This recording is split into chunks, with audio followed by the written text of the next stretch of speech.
જય સ્વામિનારાયણ વિદ્યાર્થી મિત્રો, ધોરણ 9 ગણિતની અંદર હવે આપણે નવું પ્રકરણ શરૂ કરીએ છીએ. પ્રકરણ 2 બહુપદીઓ. હવે આ પ્રકરણની અંદર આપણે પહેલાં થિયરી જોઈએ તો સૌથી પહેલાં આવે છે ચલ. ચલ એટલે શું? તો કે જે ભિન્ન કિંમતો ધારણ કરી શકે તેવી સંજ્ઞાને ચલ કહે છે.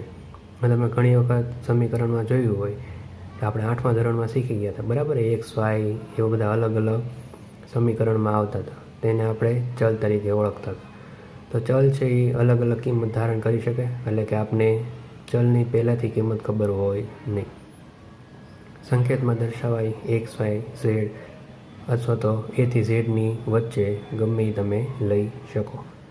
પછી આવે છે એક ચલ બહુપદી. હવે એક ચલ બહુપદી એટલે કે જે બહુપદી છે એમાં કેટલા ચલ હોય? તો એક જ ચલ હોય, બરાબર. તો એક્સવાળી બહુપદી હોય તો એમાં એક્સ જ હોય, એક્સ સિવાય બીજું ચલ એટલે કે વાય ઝેડ ABCD એવું કંઈ હોય નહીં. તો એને કહેવાય એક ચલ બહુપદી.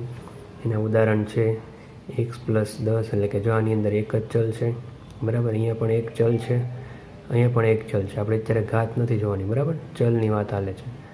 તો આની અંદર એક ચલ છે, તો આવી કેવી કહેવાય? એક ચલ બહુપદી. પછી આવે છે શૂન્ય બહુપદી. હવે શૂન્ય અને અચળ બહુપદી બેયની અંદર ઘણો ફેર છે, તો ભૂલ ન થાય તેના માટે શૂન્ય બહુપદી એટલે કે અચળ બહુપદી 0 ને શૂન્ય બહુપદી કહેવાય, બરાબર. તો બહુપદી છે એ 0 હોય તો એને કેવી કહેવાય? શૂન્ય બહુપદી. શૂન્ય બહુપદીની ઘાત છે એ હોય નહીં, બરાબર. તો ખરા ખોટામાં આવી શકે. પછી છે અચળ બહુપદી. તો કે બહુપદીની ઘાત કેવી હોય? 0. જેમ કે આપણે આ અચળ પદ લખીએ, એ પ્લસ એ હોય ને માઇનસ એ હોય, બરાબર. ગમે એ સંખ્યા સમય સંખ્યા હોઈ શકે, તો એ બધી કેવી કહેવાય? અચળ બહુપદી. અચળ બહુપદીમાં ચલ આવતા નથી, એ ધ્યાન રાખવાનું. પછી આવે છે એક ઘાત બહુપદી. હવે એક ઘાત બહુપદી એટલે કે આપણે જે પણ બહુપદી લખી હોય એમાં જે ચલ આપેલો હોય એમાં ચલની સૌથી મોટી ઘાત છે એ કેટલી હોય? 1, બરાબર. એક ઘાત હોય તો એ બહુપદીને કહેવાય એક ઘાત બહુપદી. જેમ કે ઉદાહરણમાં આપેલું છે x+3, તો જો અહીંયા એક્સની ઉપર કાંઈ નથી એટલે કેટલા હોય? 1 હોય.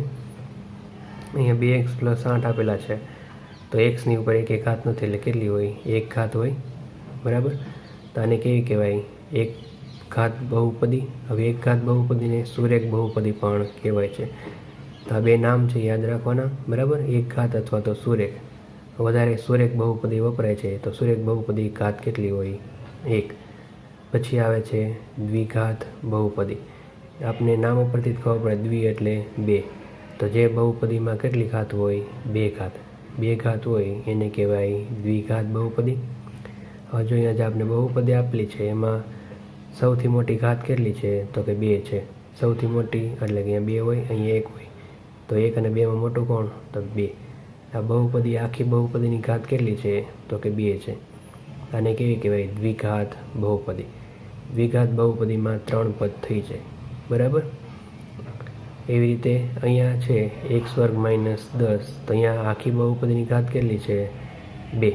હવે તમે એમ કહેશો અહીંયા ત્રીજું પદ નથી, પણ એ ત્રીજું પદ છે એ આપણે આગળ એવી રીતે શીખશું એટલે તમને ખ્યાલ આવી જશે. પછી છે ત્રિઘાત બહુપદી. નામ પ્રમાણે ત્રિ એટલે 3. જે બહુપદીની ઘાત છે એ કેટલી હોય? 3. એને કહેવાય ત્રિઘાત બહુપદી. ઉદાહરણમાં જુઓ તો હવે ત્રિઘાત બહુપદીમાં ઉદાહરણમાં જુઓ તો કે x³ + x² + x - 8 છે. તો હવે જુઓ સૌથી મોટી ઘાત કઈ છે? તો કે અહીંયા 1 છે, અહીંયા 2 છે, અહીંયા 3 છે. તો સૌથી મોટું કોણ કહેવાય? 3. તો બહુપદી કેવી છે? ત્રિઘાત બહુપદી. ત્રિઘાતની અંદર 4 પદ થઈ જાય, બરાબર. આ 1, 2, 3 અને 4. એવી રીતે અહીંયા ત્રિઘાત બહુપદી આપેલી છે. આમાં સૌથી મોટી ઘાત છે જોવાની, અહીંયા સૌથી મોટી ઘાત 3 છે એટલે ત્રિઘાત બહુપદી કહેવાય. હવે આપણે ક્યારુના ઘાત કરીએ છીએ તો બહુપદીની ઘાત છે શું છે? તો કે બહુપદીમાં ચલની સૌથી મોટી ઘાત, એને બહુપદીની ઘાત કહેવાય. જેમ કે અહીંયા છે x⁻10 + 10 આપેલા છે. પદ ભલે 2 રહ્યા, પણ આમાં ચલની કેટલી ઘાત છે? તો કે 10. એની સિવાય કે ઘાત છે? તો કે નહીં. તો આ બહુપદીની ઘાત કેટલી કહેવાય? 10, બરાબર. એવી રીતે અહીંયા t² + t⁵ + 8 આપેલા છે. તો આની અંદર તમે ઉતાવળમાં જુઓ, પહેલું પદ જોઈ નાખો, હાલો 2 ઘાત છે તો જવાબ 2 છે, એમ હોય નહીં. પણ અહીંયા તો કે અહીંયા જુઓ 2 પછી અહીંયા 5 છે, તો 5 અને 2માં મોટું કોણ? 5. બરાબર. તો બહુપદીની ઘાત છે એ કેટલી થાય? તો મોટી ઘાત કેટલી છે? 5. તો આ બહુપદીની ઘાત કેટલી થાય? 5. પછી આવે છે એકપદી, એટલે કે બહુપદીમાં માત્ર એક જ પદ હોય. બરાબર, આગળ આપણે શીખ્યા હતા. તો બહુપદીમાં એક જ પદ હોય એને કહેવાય એકપદી. દ્વિપદી એટલે કે બહુપદીમાં કેટલા પદ હોય? 2 પદ.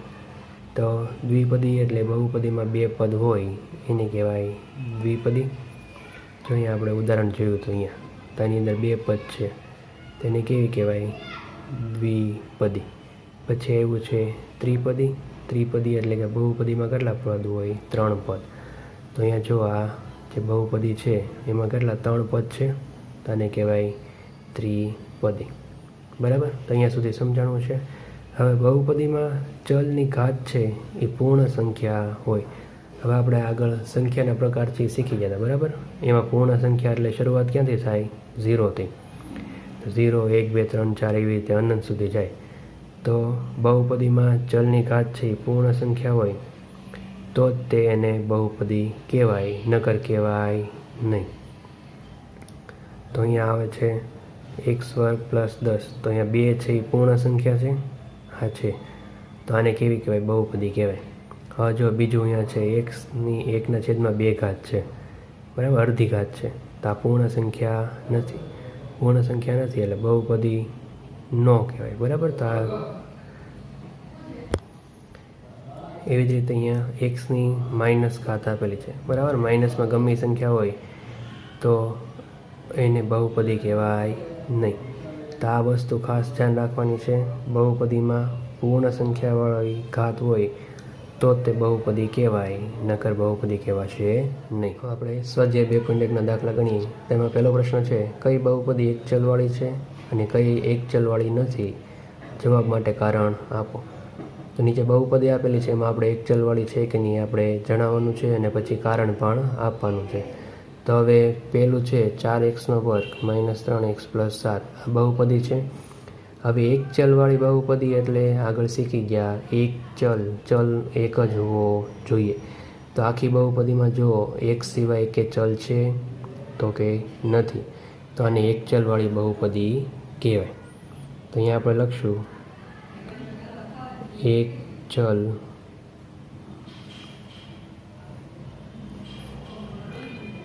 બહુપદી છે.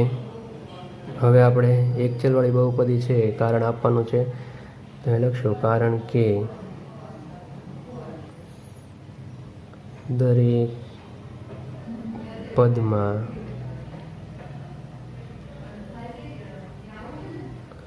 ચલ x નો ઘાતાંક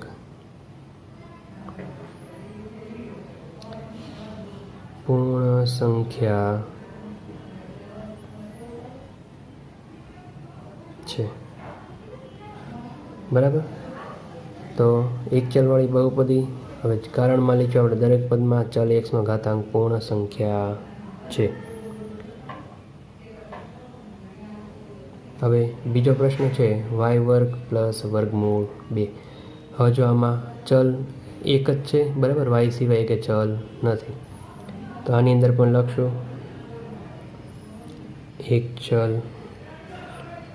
બહુપદી.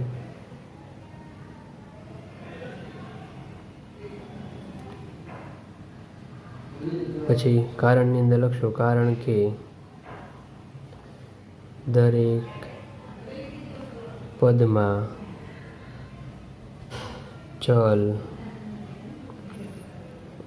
y ની ઘાત પૂર્ણ સંખ્યા છે. બરાબર. એક ચલવાળી છે તો આમાં દરેક પદમાં y ની ઘાતાંક અથવા ઘાત છે એ પૂર્ણ સંખ્યા છે. ત્રીજો બહુપદી છે 3t² + t². હવે વર્ગમૂળવાળી સંખ્યા હોય. બરાબર. તો આ વર્ગમૂળમાં ટી છે ને આપણે કેમ લખી શકાય ટીની અડધી ઘાત, બરાબર. વર્ગમૂળ એટલે આપણને ખબર છે અડધી ઘાત થાય. તો અહીંયા ટીની અડધી ઘાત છે. હવે આપણે આગળ શીખ્યા કે ટી ચલ છે તો ચલની ઘાત છે એ પૂર્ણ સંખ્યા હોવી જોઈએ. અહીંયા પૂર્ણ સંખ્યા છે તો કે નથી, તો આ એક ચલવાળી બહુપદી નથી. લખશું એક ચલ બહુપદી નથી. હવે એનું આપણે કારણ આપવાનું. અહીંયા લખશું કારણ કે ચલ ટીની ઘાત પૂર્ણ સંખ્યા નથી, બરાબર. પૂર્ણ સંખ્યા હોય તો તે બહુપદી કહેવાય. અહીંયા ટી વર્ગમૂળમાં છે એટલે ટીની અડધી ઘાત ગણાય. તો એક ચલવાળી બહુપદી નથી અને ઘાત છે પૂર્ણ સંખ્યા નથી. હવે અહીંયા આપણે આપેલું છે ચોથામાં y પ્લસ 2/y આપેલો છે. તો આપણે લખવું હોય તો કેમ લખી શકાય, તો y પ્લસ 2. હવે આ છેદના y છે અંશમાં જાય તો અહીંયા જે yની એક ઘાત હોય આપણે 8મા ધોરણમાં શીખી ગયા છે, બરાબર. તો અંશમાં લઈ જઈએ તો ઘાત છે કેવી થઈ જાય માઇનસ. હવે જો આ એક ચલ છે પણ અહીંયા એક ઘાત છે, અહીંયા માઇનસ એક ઘાત છે, તો ચલની માઇનસ ઘાત હોય નહીં.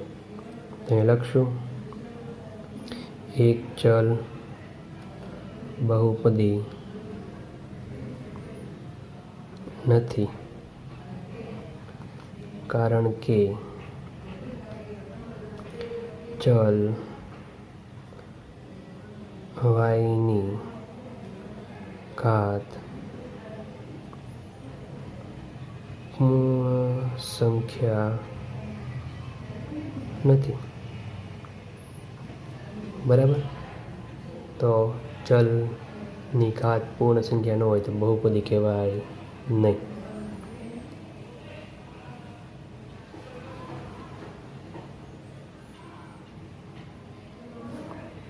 પાંચમો પ્રશ્ન, xની 10 ઘાત, yની 3 ઘાત, ટીની 50 ઘાત આપેલી. હવે અહીંયા આપણે પ્રશ્ન એક ચલવાળો છે પણ આમાં કેટલા ચલ આવી ગયા, તો કે 1 2 ને 3 ચલ આવી ગયા. તો એક ચલવાળી નથી, કેવી છે ત્રિચલ બહુપદી છે. તો અહીંયા લખશું આપણે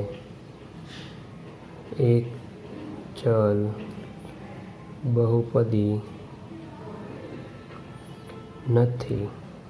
હવે એનું કારણ પણ આપવાનું. તો અહીંયા લખશું કારણ કે બહુપદીમાં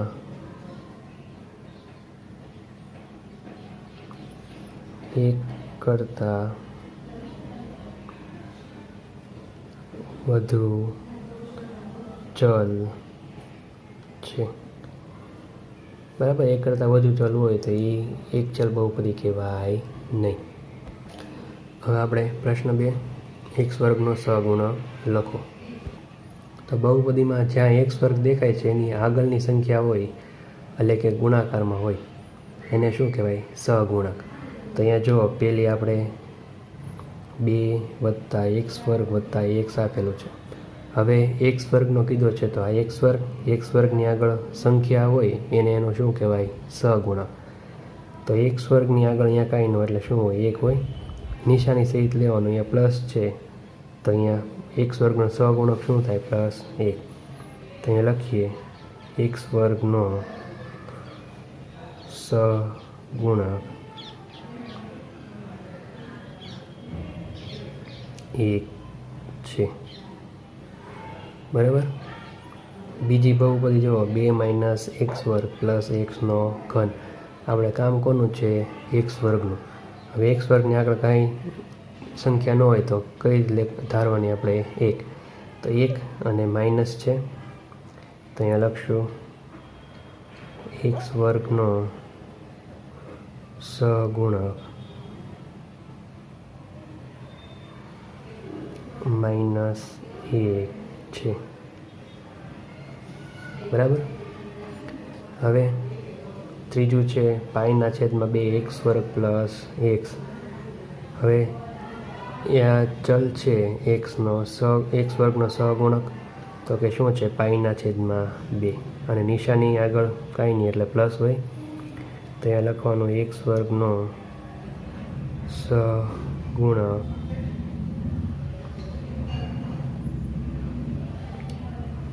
પાઈના છેદમાં 2 છે. પછી ચોથો પ્રશ્ન છે વર્ગમૂળ 2x માઇનસ 1. હવે અહીંયા આપણે તો કે x વર્ગ છે નહીં તો શું કરશું તો કે x વર્ગ આની અંદર આપેલો જ નથી. x વર્ગ ન આપ્યો હોય તેનો સહગુણક કેવો હોય 0. તો અહીંયા લખશું x વર્ગનો સહગુણક 0 અથવા 0 છે. બરાબર. તો અહીંયા x વર્ગવાળું પદ નહોતું આપ્યું એટલે એ કેવું કહેવાય 0. એટલે x વર્ગનો સહગુણક શું થયો 0. હવે પ્રશ્ન 3ની અંદર કીધું છે 35 ઘાતાંકવાળી દ્વિપદીનું ઉદાહરણ અને 100 ઘાતાંકવાળી એકપદીનું ઉદાહરણ આપો. આ દ્વિપદી આપણે શીખી ગયા કેટલા પદ હોય 2 પદ. બરાબર. અને એકપદી એટલે કે એમાં કેટલા પદ હોય 1 પદ. હવે આપણે ઘાતાંક આપેલી છે તો અહીંયા લખશું પહેલાં 35 ઘાતાંક વાળી દ્વિપદી. 35 ઘાતાંકવાળી છે તો આપણે ખાલી ચલની ઘાતાંક કેટલી હોય 35 એવું એક ઉદાહરણ લેવાનું ને એમાં કેટલા પદ હોવા જોઈએ તો કે 2 પદ હોવા જોઈએ. તો અહીંયા આપણે લખીએ xની 35 ઘાત પ્લસ 10 થઈ ગયા 2 પદ 1 અને 2 અને સૌથી મોટી ઘાત કેટલી થઈ ગઈ 35. બરાબર. એવી રીતે બીજું ઉદાહરણ લખવું હોય તો 4xની 35 ઘાત માઇનસ 8. ટોટલ તમારે 2 પદ થવા જોઈએ પણ ઘાત છે બહુપદીની કેટલી હોવી જોઈએ 35. બરાબર. તો આવા તમે ઘણા ઉદાહરણ છે લખી શકો. પછી આપણે કીધેલું છે કે 100 ઘાતાંકવાળી એકપદી. તો અહીંયા લખીએ આપણે 100 ઘાતાંકવાળી એકપદી. તો 100 ઘાતાંકવાળી એકપદી તો કે એક જ પદ હોવું જોઈએ પણ ઘાત કેટલી હોવી જોઈએ 100. તો આપણે અહીંયા લખીએ yની 100 ઘાત. તો આ એકપદી જ છે. બરાબર. એવી જ રીતે આપણે લખી શકીએ 8zની 100 ઘાત. બરાબર. તો આવા ઘણા ઉદાહરણ છે તમે બનાવી શકો. ચોથો પ્રશ્ન છે બહુપદીની ઘાત જણાવો. હવે આપણે આગળ શીખી ગયા હતા બહુપદીમાં ચલની સૌથી મોટી ઘાત હોય અને બહુપદીની ઘાત કહેવાય. હવે અહીંયા જો ચલ એક જ છે. બરાબર. અહીંયા કાંઈનો એટલે 1 ઘાત હોય. હવે અહીંયા 3, 2 અને 1 ઘાત છે. 3 એમાં મોટી ઘાત કઈ તો કે 3 ઘાત. તો અહીંયા લખશું આપણે બહુપદીની ઘાત